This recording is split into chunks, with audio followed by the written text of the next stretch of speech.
Hi hello అండి, అందరికీ నమస్కారం. ప్రస్తుతం మన ఏపీ ఎంసెట్ స్టూడెంట్స్ పరిస్థితి ఎలా ఉందంటే, అలా మనం డిగ్రీకి జాయిన్ కాలేము, ఇలా మనం బీటెక్లోనే ఉండలేము అనేలా ఉంది పరిస్థితి.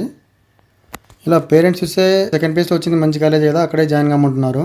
ఇలా స్టూడెంట్స్ చూస్తే వాళ్ళకి అది కాలేజ్ నచ్చడం లేదు, ఫ్యాకల్టీ సార్ లేదు, ఎడ్యుకేషన్ సార్ లేదు, హాస్టల్ సార్ లేదు, ఫుడ్ సార్ లేదు అని స్టూడెంట్స్ పరిస్థితి చూస్తే ఇలా ఉంది. అసలు ఇంతకీ థర్డ్ ప్లేస్ ఉందా లేదా అని ప్రతి ఒక్కరు కూడా టెన్షన్ పడుతున్నారు. టెన్షన్ అనే కాదు, అసలు ఏం చేయాలో వాళ్ళకి అర్థం కావడం లేదు. థర్డ్ ప్లేస్ ఉంటే థర్డ్ ప్లేస్ పెట్టుకుని నెక్స్ట్ మంచి కాలేజ్కి వెళ్ళాలని ప్రతి ఒక్కరి అభిప్రాయం అది. కానీ ఇక్కడ ప్రభుత్వం చూస్తే థర్డ్ ప్లేస్ని ఇంకా డిలే చేస్తూనే ఉంది. ఆల్రెడీ సెప్టెంబర్ కూడా 1 వీక్ కంప్లీట్ అయిపోయింది. దగ్గరలో క్లాసెస్ కూడా స్టార్ట్ చేస్తారు. ఇంతవరకు థర్డ్ ప్లేస్ గురించి ఎటువంటి అప్డేట్ అయితే రాలేదు. ప్రతి ఒక్కరు టెన్షన్ పడుతున్నారు ఉందా లేదా అని.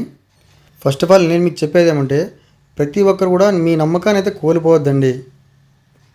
ఎందుకంటే ఇప్పటికే ఎంసెట్ గురించి చాలా న్యూస్ పేపర్లలో చాలా వాటిలో కూడా ఇచ్చారు కదా, ఏమంటే థర్డ్ ఫేజ్ కౌన్సిలింగ్ అయితే ఉంటుంది. థర్డ్ ఫేజ్ కౌన్సిలింగ్ అనేది ఖచ్చితంగా అయితే ఉంటుంది, 100% అయితే ఉంటుంది. దానికి సంబంధించి ఏపీ ఎంసెట్ వాళ్ళు సాఫ్ట్వేర్ డెవలప్మెంట్ అయితే చేస్తున్నా అని చెప్పారు కదా, అందుకే అయితే టైం పడుతుంది.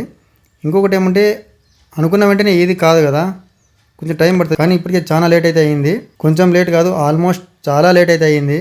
మేబీ ఇంకా నెక్స్ట్ వీక్లో క్లాసెస్ కూడా స్టార్ట్ అవుతాయి అనుకుంటా. కానీ దీనిపైన గవర్నమెంట్ నుంచి ఇంతవరకు ఎటువంటి రెస్పాన్స్ అయితే రాలేదు. ఇంతవరకు బీటెక్ అంటే కొంచెం కష్టం కాబట్టి క్లాసెస్ అనేవి ఆల్రెడీ స్టార్ట్ అవుతున్నాయి, చాలా ఇబ్బందిగా ఉంది అని చెప్పి చాలా మంది స్టూడెంట్స్ మన వాట్సాప్ గ్రూప్లో అయితే కమెంట్స్ అయితే చేస్తున్నారు. ఇంకా కొన్ని ఛానల్స్ వాళ్ళు ఏమంటున్నారంటే, అసలు థర్డ్ ప్లేస్ అనేది లేదు అనేది అంటున్నారు. అలా ఏం లేదండి, ఖచ్చితంగా కన్ఫామ్గా అయితే ఉంది. ఎవరు కూడా టెన్షన్ అయితే పడకండి. డేట్స్ మాత్రం డిలే అవుతున్నాయి, కానీ థర్డ్ ప్లేస్ అనేది 100% ఉంది. ఎవరు కూడా ఆధారపడకండి. థ్యాంక్ యూ అండి, thank you for watching. Please subscribe and support.